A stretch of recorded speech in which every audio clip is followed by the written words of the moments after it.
Hello students, मैं हूं किशोर कुमार और मैं आप सभी स्टूडेंट्स का स्वागत करता हूं इस नए वीडियो क्लास में। जैसे कि बच्चों, आप सभी को बोर्ड पर लिखा हुआ दिख रहा होगा कि आज मैं इस वीडियो के अंतर्गत बिहार बोर्ड कक्षा 8 गणित प्रश्नावली 1.1 के अंतर्गत अध्याय 1 परिमेय संख्या को पढ़ने वाले हैं। मतलब बच्चों, मैं ये बात बता देता हूँ कि अक्सर आप YouTube पे देखते हैं कि वहाँ पर बहुत सारे वीडियो मिलते हैं आपको, वहाँ पर सिर्फ सवाल का आंसर दे देता है। लेकिन हम सवाल का सिर्फ आंसर नहीं देंगे, यहाँ पे उन सवाल से संबंधित जितने भी कॉन्सेप्ट्स होंगे, जितने भी तथ्य हैं, उन उन तथ्यों को मैं समझाते चलूंगा। तो बच्चों, मैं सबसे पहले परिमेय संख्या को समझाने का कोशिश करूंगा, उसके बाद ही मैं प्रश्नावली 1.1 पर चलूंगा। जैसा कि आप सभी देख रहे हैं मेरे हाथ में ये 8 का गणित है।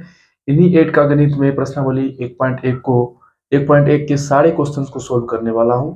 लेकिन क्वेश्चंस को सोल्व करने से पहले मैं इन एक्सरसाइज यानी प्रश्नावली 1.1 से संबंधित जितने भी पॉइंट्स हैं, उन पॉइंट्स को मैं चर्चा कर लेता हूं पहले। चलिए, पहले मैं बच्चों परिमेय संख्या के बारे में मैं आपको बता देता हूं। परिमेय संख्या क्या होता है? देखिए, परिमेय संख्या के बारे में आपको किताब में बहुत सारी परिभाषा मिलेंगे, लेकिन मैं यहाँ पे आपको एक आसान परिभाषा बताऊंगा। आसान परिभाषा ये बताऊंगा, जैसे मान चलिए पहला पॉइंट, परिमेय संख्या को पकड़ने का पहला पॉइंट ये है कि कोई भी संख्या जिसको हम अंश बटा हर के रूप में लिख सकें और हर 0 के बराबर ना हो, तो उसे क्या कहेंगे? हम परिमेय संख्या कहेंगे, यानी कि रेशनल नंबर्स कहेंगे, रेशनल नंबर कहेंगे। ठीक है। दूसरा पकड़ने का तरीका ये है कि अंश बटा हर कोई पूर्णांक संख्या हो, कोई पूर्णांक संख्या हो। तीसरा पकड़ने का तरीका है कि मेरा जो अंश बटा हर होगा, अंश बटा हर, जो भी अंश बटा हर लिखेंगे उसका एचसीएफ यानी कि मासा मौसा क्या होना चाहिए? 1 होना चाहिए। तभी वो संख्या को हम क्या कहेंगे? परिमेय संख्या कहेंगे। मतलब इन तीनों में से किसी एक भी पॉइंट का पालन अगर कर ले वो संख्या, तो उसे हम क्या कहेंगे? परिमेय संख्या कहेंगे। तो चलिए बच्चों, हम आगे बढ़ते हैं। अब डायरेक्ट हम प्रश्नावली 1.1 के क्वेश्चन पे चलते हैं, क्योंकि ज्यादा पॉइंट्स कॉन्सेप्ट क्लियर कराते वीडियो लंबा हो जाती है। मैं कोशिश करूंगा कि क्वेश्चन से संबंधित जितने भी पॉइंट्स होते हैं मैं क्वेश्चन में ही बता दूंगा। जब मैं क्वेश्चंस का आंसर करवाऊंगा, उसी समय उन क्वेश्चंस का पॉइंट्स को मैं समझाते चलूंगा। हेलो बच्चों, पहला नंबर क्वेश्चन यहाँ पे लिख चुका हूँ। प्रश्नावली 1.1 का पहला नंबर क्वेश्चन कह रहा है निम्नलिखित में से प्रत्येक के योग प्रतिलोम लिखिए।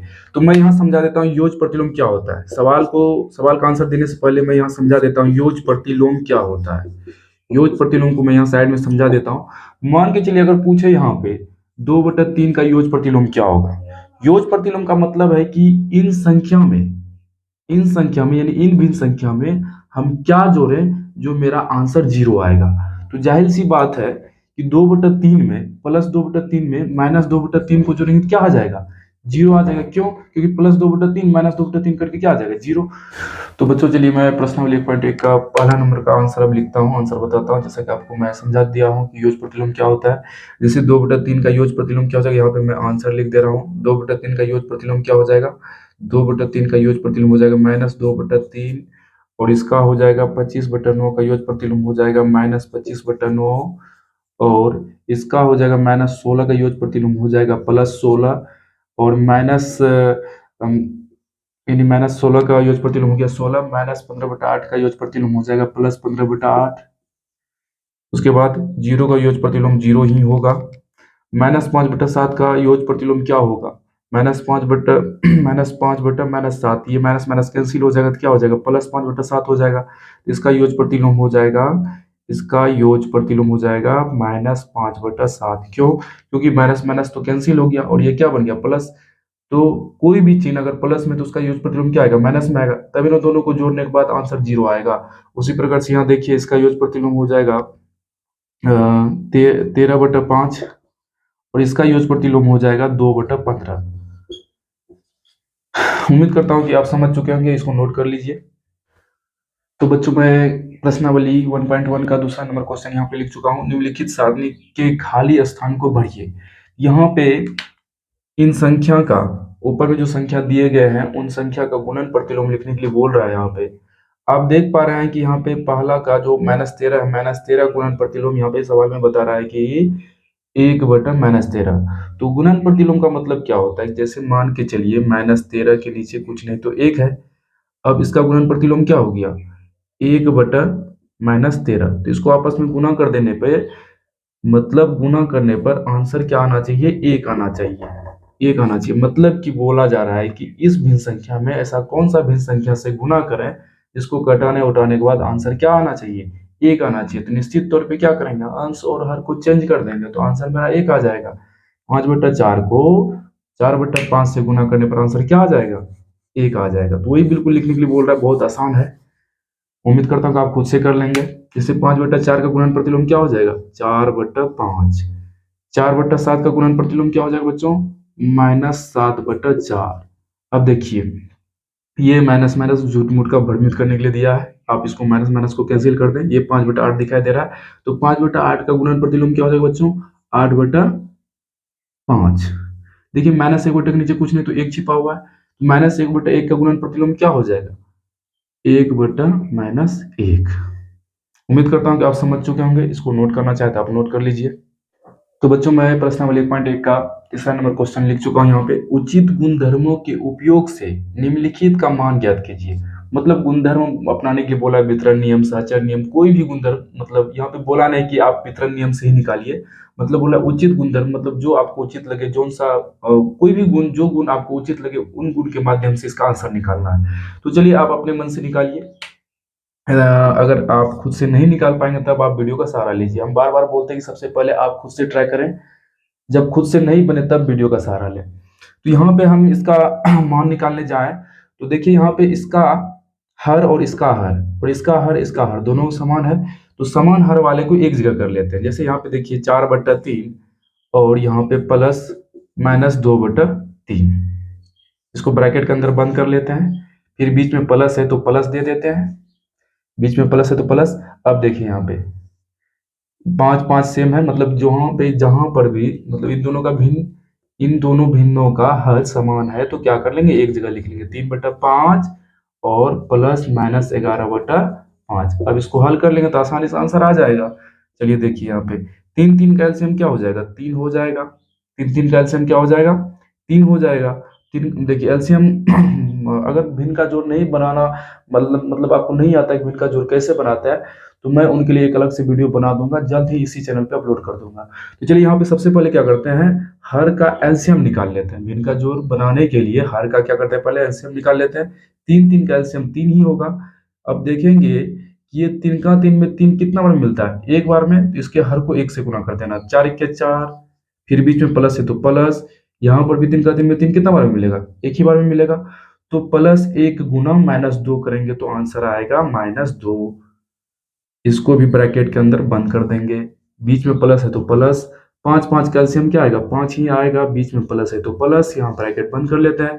5 में 5 एक ही बार में जाएगा तो 3 1 3 ही हो जाएगा। 5 में 5 एक ही बार में जाएगा तो -11 गुना +1 आ जाएगा आपका -11। अब देखिए इसको हल करते हैं, बहुत आसान है। चलिए यहाँ पे बनाते हैं।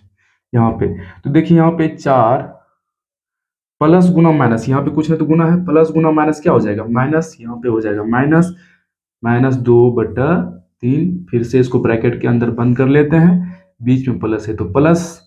देखिए मैं एक एक चीजों को समझाते जा रहा हूँ। यहाँ पर भी देखिए वही वही प्रोसीजर अपनाएंगे। 3 तो लिख ही लेंगे।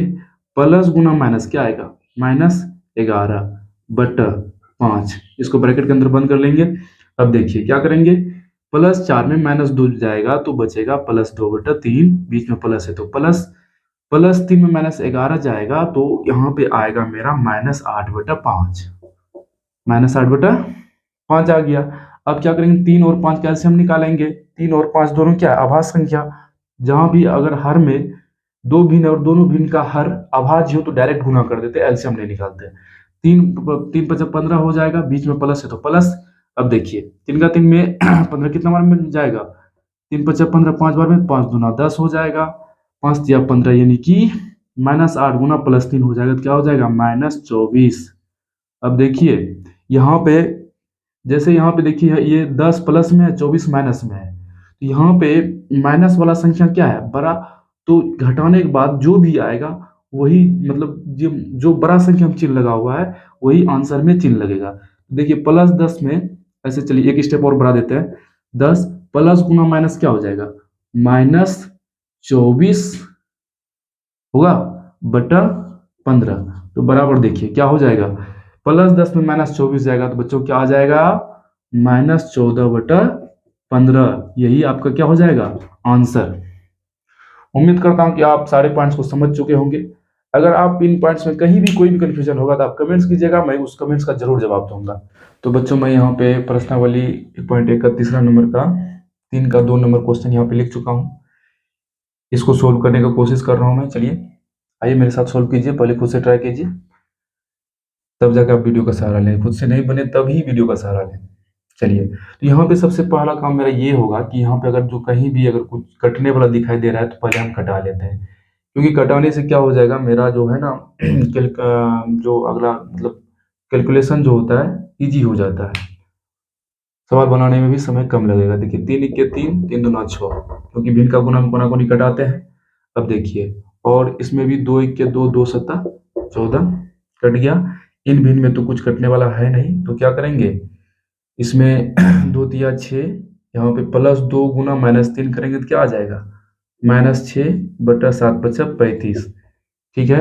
और यहाँ पे माइनस है तो माइनस डालेंगे, यहाँ पे हो जाएगा 1 गुना 1, 2 दूना 4, हाँ फिर जाके हो जाएगा यहाँ पे, इसको 2 को इधर साइड में लिख लेते हैं, यहाँ पे -1 गुना 1 लिख लिए तो हो गया -1 बटा और 2 दूना 4, 4 हो गया, बीच में प्लस है तो प्लस, 1 गुना 1 1, 7 बचा 35। चलिए ये निकल कर आ गया।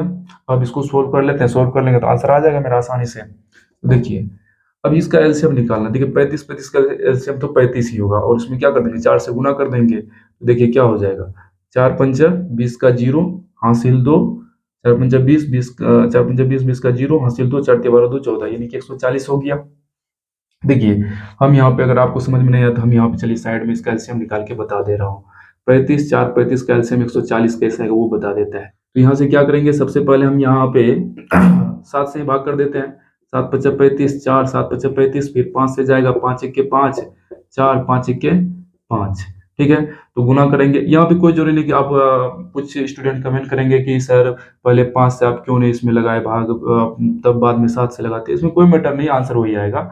तो देखिए 7 गुना 5 गुना 4, तो 7 पचा 35 गुना 4 का क्या आएगा, 140 ही आएगा। तो क्या जरूरी है हमको टाइम बर्बाद करने का, इसलिए टाइम का बचत करना है तो आप डायरेक्ट कर सकते हैं, अगर नहीं हो तब आप एलसीएम निकालें। तो एलसीएम, इन तीनों का एलसीएम क्या निकल गया, 140 निकल गया। अब देखिए यहाँ पे देखेंगे 35 140 में कितना बार में जाता है, तो आप देखिए ऐसे नहीं समझ में आया तो आप क्या कीजिए, डायरेक्ट यहाँ पे क्या कर लीजिए, भाग दे दीजिए 35 में 140 से, ये 4 बार में जाएगा, आप भाग देकर देख लीजिएगा 4 बार में जाएगा। तो -6 को 4 से गुना करेंगे क्या हो जाएगा, -24 हो जाएगा, यानी 35 को 4 बार में जाएगा, मतलब 35 को 4 बार पढ़ेंगे तो 140 मिलेगा, यानी जितना बार में मिलता है उसके अंश को उतना से ही गुना कर देते हैं। तो -6 को गुना करेंगे 4 से तो हो गया -24, और यहाँ पे माइनस है तो माइनस। अब देखिए ये कितना बार में जाएगा, ये आपका चले जाएगा, 4 को पढ़िएगा तो आप ये 35 बार में जाएगा, ये 35 बार में जाएगा तो क्या आ जाएगा, 35 यहाँ आ जाएगा, और यहाँ पर भी वही जितना बार में यहाँ पे गया था, कितना बार में गया था, 4 बार में गया था, तो 4 बार में क्या होगा 4। अब देखिए इसको आगे यहाँ पे लिख देते हैं, देखिए -24 -35 ये तो आपस में जुड़ जाएगा, -24 -35 क्या हो जाएगा, आपस में जुड़ जाएगा, तो जोड़ते हैं, 5 4 9 3 2 5, -59 + 4 बटा 140 बराबर, -59 में +4 चला जाएगा बच्चों, क्या बचेगा, -55 बटा 140। क्यों, क्योंकि आप 59 रुपया कर्ज में थे, तो 4 रुपया कर्ज तोड़ने के बाद कितने रुपया कर्ज में रहेंगे, 55 रुपया कर्ज में रहेंगे। तो अब देखिए इसको हम 5 से कटा देते हैं, 11 पचा 55, और यहाँ पे 5 दूना 5 का 5 को 2 बार पढ़ेंगे, 5 दूना 10 और 5 अट्ठा 40। तो यहाँ पे आंसर मेरा क्या निकल के आ गया, -11 बटा 28 आंसर निकल गया। उम्मीद करता हूँ कि आप समझ चुके होंगे, इसको नोट कर लीजिए। तो बच्चों मैं प्रश्नावली 1.1 का चौथा नंबर क्वेश्चन यहाँ पे लिख चुका हूँ। क्वेश्चन नंबर चौथा कह रहा है कि 5/8 को -7/72 के व्युत्क्रम से गुना कीजिए। व्युत्क्रम का मतलब है बच्चों, जैसे 5/18 का व्युत्क्रम बोले तो 18/5 हो जाएगा, निश्चित तौर पे इसका उल्टा। तो वही यहाँ पे कह रहा है कि 5/18 को -7/72 के व्युत्क्रम से गुना कीजिए, तो क्या हो जाएगा, 72 ऊपर हो जाएगा और -7 नीचे हो जाएगा। तो चलिए कटाते हैं, 18 के 18, 18 चौक 72। अब नहीं जाएगा तो क्या करेंगे, यहाँ पे 4 पंचा 20 और 7 के साथ यानी -7, ये हो गया मेरा आंसर। तो बच्चों मैं प्रश्नावली 1.1 का क्वेश्चन नंबर 5 यहाँ पे लिख लिया हूँ। क्वेश्चन नंबर 5 कह रहा है कि -1/3 गुना 1/2 प्लस 1/4 बराबर -1/3 गुना 1/2 प्लस -1/3 गुना 1/4 के रूप में कौन सा गुणधर्म है। मतलब इसमें गुणधर्म बताने के लिए बोला कि इसमें कौन सा नियम है, सहचर नियम है, वितरण नियम है, मतलब कौन सा नियम है यहाँ पे बताने के लिए बोल रहा है। तो चलिए यहाँ पे हम इन सवाल को हम कक्षा 6 में बनाए हैं, आपको याद होगा। चलिए यहाँ पे आप देख रहे हैं कि ये जो -1/3 है ना, ये कॉमन है। कॉमन का मतलब है कि -1/3 1/2 के साथ भी है। -1/3 -1/3 जो है ना 1/2 के साथ भी है, और -1/3 1/4 के साथ भी है। तो इसका मतलब क्या हो गया कि -1/3 का गुना एक बार 1/2 के साथ होगा, -1/3 का गुना एक बार -1/3 का गुना एक बार 1/4 के साथ होगा। तो यहाँ पे क्या है, ये कौन सा गुणधर्म है, तो वितरण नियम है। यहाँ पे वितरण वितरण नियम, कौन सा नियम का प्रयोग किया गया है, वितरण नियम या वितरकता लिखे। समझ गए होंगे आप, उम्मीद करता हूं कि आप समझ गए होंगे। देखिए वितरण नियम का मतलब ये कि बांटना, 1/3 जो है दोनों में बांट दिया गया। 1/3 में मतलब -1/3 को दोनों में वितरण कर दिया, एक बार 1/2 के साथ वितरण कर दिया गया, -1/3 का एक बार 1/4 के साथ वितरण कर दिया गया। तो उम्मीद करता हूं कि आप समझ चुके होंगे। इसको उतारना चाहे तो आप उतार लीजिए। तो बच्चों मैं यहाँ प्रश्नावली 1.1 का क्वेश्चन नंबर 6 और क्वेश्चन नंबर 7 यहाँ पे लिख चुका हूँ बोर्ड पर। क्वेश्चन नंबर 6 कह रहा है क्या -1/8 का गुणात्मक प्रतिलोम 8/9 है, कारण से उत्तर देने के लिए बोल रहा है। देखिए गुणात्मक प्रतिलोम का मतलब बच्चा बताया था। देखिए यहाँ पे -1/8 का गुणात्मक प्रतिलोम 8/9 है, मतलब इन दोनों को जब आपस में गुना करेंगे तो आंसर क्या आना चाहिए, यानी गुणनफल क्या आना चाहिए, 1 आना चाहिए। अगर 1 आ जाएगा तब बोलेंगे कि हाँ -1/8 का गुणात्मक प्रतिलोम 8/9 है। अगर गुणनफल 1 नहीं आए तब लिखेंगे नहीं, ये इसका गुणात्मक प्रतिलोम 8/9 नहीं है। क्यों, क्योंकि गुणनफल 1 नहीं है। चलिए करके देखते हैं। सबसे पहले इसका पूर्णांक तोड़ते हैं। 8 को 1 से गुना करेंगे क्या हो जाएगा, -8 में 1 जोड़ देंगे तो क्या हो जाएगा, -9/8। इसको गुना करते हैं 8/9 से, तो गुणनफल यहाँ पे 1 1, यहाँ पे 8 8 1, यहाँ पे हो गया। यहाँ पे 1 गुना -1 करेंगे तो क्या हो जाएगा, -1/1 बराबर आ जाएगा -1। गुणनफल 1 नहीं आया, गुणनफल क्या आया है, -1 आया है। गुणनफल क्या आया है, -1। इसीलिए यहाँ पे लिखेंगे कि नहीं, इसका गुणात्मक प्रतिलोम नहीं, 8/9 गुणात्मक प्रतिलोम नहीं है। 8/9 क्या है, गुणात्मक प्रतिलोम नहीं है। चलिए आगे बढ़ते हैं क्वेश्चन नंबर 7 पे। क्वेश्चन नंबर 7 भी वही कह रहा है सेम, क्या 3/3 का गुणात्मक प्रतिलोम 0.3 है, क्यों अथवा क्यों नहीं। पूछा है कि अगर है तो क्यों और नहीं है तो क्यों नहीं है। चलिए तो सबसे पहले इसके पूर्णांक को हम भिन्न में बदल लेते हैं। 3 3 9 1 10, 10/3 हो जाएगा। अब बताना है कि 10/3 का गुणात्मक प्रतिलोम 0.3 है कि नहीं। चलिए इसको यहाँ पे लिख देते हैं 0.3। तो बच्चों आप बहुत पहले से 6 से ही सीखते होंगे कि पॉइंट के दाहिने साइड जितना भी अंक होगा तो नीचे 1 देकर उतना ही शून्य दे देते हैं। जैसे ये पॉइंट अब अगर हम हटाते हैं यहाँ से तो 1 देकर 1 शून्य देंगे। 1 शून्य क्यों, क्योंकि पॉइंट के दाहिने साइड एक अंक है, इसीलिए 1 देकर 1 शून्य दे दिए। अब कटाते हैं, 10 1 10 कट गया, 3 1 3 कट गया, क्या आ गया, 1 गुना 1, 1 गुना 1 क्या हो जाएगा 1, तो इसका गुणनफल 1 है। लिखेंगे हाँ, हाँ क्यों, क्योंकि गुणनफल बराबर 1 है। उम्मीद करता हूं समझ गए होंगे आप। तो बच्चों मैं यहाँ पे प्रश्नावली 1.1 का क्वेश्चन नंबर 8 यहाँ पे लिख चुका हूं। क्वेश्चन नंबर 8 में 2 सवाल दिए गए हैं और बोल रहा है कि निम्नलिखित को वितरण नियम की सहायता से हल कीजिए। मतलब यहाँ पे 2 सवाल दिए गए हैं, इन दोनों सवाल को किस नियम से करने के लिए बोल रहा है, वितरण नियम से। इन दोनों सवाल का हल यानी आंसर निकालने के लिए बोल रहा है वितरण नियम के आधार पे। तो चलिए बहुत आसान है, हम करके दिखाते हैं। और वितरण नियम के बारे में आप तो भली भांति जानते ही होंगे, क्लास 6 में पढ़े ही होंगे। चलिए क्लास 6 और क्लास 7 दोनों में पढ़े होंगे आप, ठीक है। देखिए यहाँ पे निम्नलिखित को वितरण नियम की सहायता से हल कीजिए। देखिए वितरण का मतलब है कि बांटना। वितरण का मतलब क्या होता है? बांटना। जैसे यहाँ पे देख रहे हैं -3/4 कॉमन है। कॉमन का मतलब है -3/4 का गुना एक बार 2/7 के साथ, 2/3 के साथ होगा, और -3/4 का गुना एक बार -5/6 के साथ होगा। तो चलिए बहुत आसान है, करके बताते हैं आपको। सबसे पहला काम क्या होगा, मेरा पहला प्रोसीजर क्या होगा इसमें, -3/4 को गुना करेंगे एक बार 2/3 के साथ, और इसको ब्रैकेट के अंदर बंद कर देंगे। फिर यहाँ पे लिखेंगे प्लस प्लस -3/4 का गुना हो जाएगा -5/6 के साथ, इसको भी ब्रैकेट के अंदर बंद कर लेंगे। यहाँ पे या का निशान दे देते हैं। अब देखिए कटने वाला है तो कटा लेंगे, क्योंकि कटाने से मेरा कैलकुलेशन क्या हो जाएगा, इजी हो जाता है। देखिए 2 इक्के 2, 2 दूना 4, 3 इक्के 3, 3 इक्के 3। अब देखिए यहाँ पे इसको भी कटाते हैं, 3 इक्के 3, 3 दूना 6, और ये तो नहीं कटेगा, अब गुना करते हैं। -1 गुना +1 क्या आएगा, -1, और 2 इक्के 2, -1/2, बीच में प्लस है तो प्लस। देखिए -1 गुना -5, माइनस माइनस क्या हो जाएगा, कैंसिल हो जाएगा, माइनस माइनस क्या हो जाएगा, खत्म हो जाएगा, बच जाएगा +1 गुना +5 क्या आएगा 5। अब देखिए 4 दूना 8। अब क्या करेंगे, 2 8 का एलसीएम ले लेते हैं। अगर आप एलसीएम निकालने नहीं जानते तो चलिए मैं यहाँ निकाल कर बताता हूँ। देखिए सबसे छोटा भाग संख्या से भाग देते हैं, 2 इक्के 2, 2 दूना सॉरी 2 चौके 8। अब नहीं जाएगा तो गुना कर देंगे, क्या आ जाएगा 4 दूना 8, इसको मिटा देता हूँ, 8 आ जाएगा, बीच में प्लस है तो प्लस, दो में पढ़ेंगे 8 कितना बार में मिलता है, 4 बार में, तो -1 को 4 से गुना कर देंगे तो आ जाएगा -4। 8 में 8 कितना बार में मिलता है, एक बार में, तो 5 को 1 से गुना करेंगे आ जाएगा 5। तो बच्चों क्या आएगा आंसर, -4 में +5 चले जाएगा, तो यानी कि 4 रुपया आप कर्ज में है और 5 रुपया कमा के लाए। 4 रुपया कर्ज होने के बाद आप कितना रुपया मतलब जो भी रुपया बचेगा वो आपका बचेगा, यानी कि +1/8।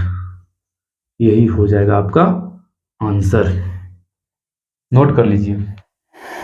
तो बच्चों मैं प्रश्नावली 1.1 का 8 नंबर का पहला क्वेश्चन का आंसर निकाल के दिखा दिया हूं। अब अब बारी आता है क्वेश्चन नंबर 2 का हल करने का। चलिए तो इसको भी इसी नियम पे बनाएंगे। देखिए यहाँ पे 5/6 कॉमन है इन दोनों में, तो अलग अलग बार गुना करेंगे। 5/6 को गुना करेंगे एक बार -2/5 के साथ, यहाँ पे या का निशान दे देते हैं। अब देखिए यहाँ पे फिर बीच में प्लस है तो प्लस, और 5/6 को गुना करेंगे एक बार +3/10 के साथ, ठीक है। यहाँ पे अगर नहीं दिख रहा होगा तो यहाँ पे मैं बता दे रहा हूँ कि 3/10 है, यहाँ पे 5/6 गुना 3/10 है। चलिए अब कटाते हैं इसको, 2 इक्के 2, 2 तिया 6, 5 इक्के 5, 5 इक्के 5, 3 इक्के 3, 3 दूना 6, 5 इक्के 5, 5 दूना 10। इनका गुना बनाए होंगे आप, कोना कोनी कटाते हैं। चलिए अब देखिए 1 को 1 से गुना करेंगे 1 होगा, 3 इक्के 3 होगा, बीच में प्लस है तो प्लस। देखिए यहाँ पे +1 गुना -1, यहाँ पे माइनस लगेगा, ध्यान दीजिएगा। अगर प्लस माइनस छूट जाएगा तो आप कमेंट में जरूर कीजिएगा, कमेंट करके जरूर बताइएगा। देखिए +1 गुना -1 क्या हो जाएगा, -1/3, बीच में प्लस है तो +1 गुना 1, 1, 2 दूना 4, 3 4 कैल्सियम लेंगे तो हो जाएगा बच्चा 12।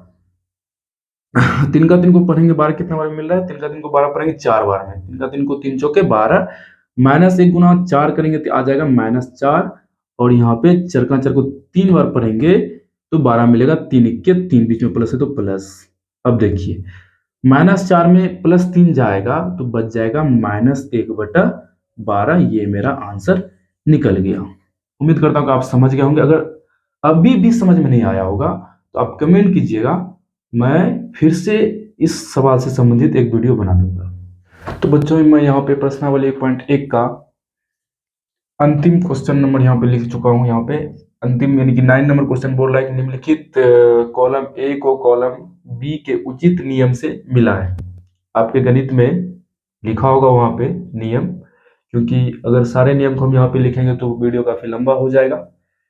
वीडियो लंबा ना हो इसीलिए मैं यहाँ शॉर्ट में सिर्फ आंसर यहाँ लिख दिया हूँ, आप नोट कर लीजिएगा। 1 का जे हो जाएगा, दूसरा नंबर को आई से मिला दीजिएगा, तीसरा नंबर को एस से मिला दीजिएगा, चौथा नंबर को एफ से मिला दीजिएगा, पांचवा नंबर को सी से मिला दीजिएगा, छठे नंबर को ए से मिला दीजिएगा, सातवें नंबर को बी से मिला दीजिएगा, आठवें नंबर को ई से मिला दीजिएगा और नौवें नंबर को जी से तथा 10वें नंबर को डी से मिला दीजिएगा। तो उम्मीद करता हूं बच्चों कक्षा 8 गणित प्रश्नावली 1.1 के सभी प्रश्नों को आप अच्छी तरीके से समझ गए होंगे। आप इसी तरह सपोर्ट दिखाते रहिए। अगर आप चैनल पर नए हैं तो प्लीज चैनल को सब्सक्राइब कर लीजिए और अपने दोस्तों में जरूर से शेयर करें, क्योंकि जब तक आप शेयर नहीं करेंगे ये चैनल आगे नहीं बढ़ेगा।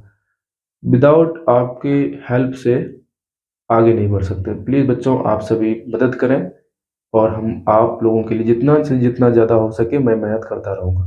जय हिंद, जय भारत, बाय बाय।